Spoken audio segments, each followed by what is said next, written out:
15 ফেব্ৰুৱাৰী 2026 ৰবিবাৰ মহাশিৱৰাত্ৰিৰ পৰা নিম্নলিখিত 4টা ৰাশিৰ ভাগ্য উল্লেখযোগ্য উন্নতিৰ সম্ভাৱনা দেখিবলৈ পোৱা যাব। আহকচোন আমি জানো সেই ৰাশিফল কেইটানো কি তাৰ আগতে প্ৰথমে আপোনালোকে চেনেলটো ছাবস্ক্ৰাইব কৰি ল'ব।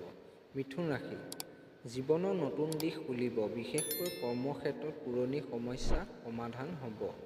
নতুন সুযোগ আহিব, যোগাযোগ দক্ষতা বৃদ্ধি পাব, চিন্তা চৰ্চাত সাফল্য পাব। কৰ্কট ৰাশি, আৰ্থিক আৰু পাৰিবাৰিক ক্ষেত্ৰত শুভ পৰিৱৰ্তন, সম্পৰ্ক মধুৰ হ'ব, পৰিয়ালৰ সৈতে সুসম্পৰ্ক আৰু আৰ্থিক স্থিৰতা আহিব, মানসিক শান্তি পাব।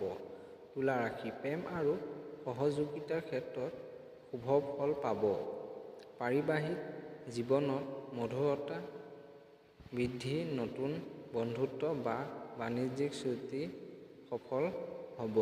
এতিয়া আহিছোঁ আনটো মিথুন ৰাশিলৈ।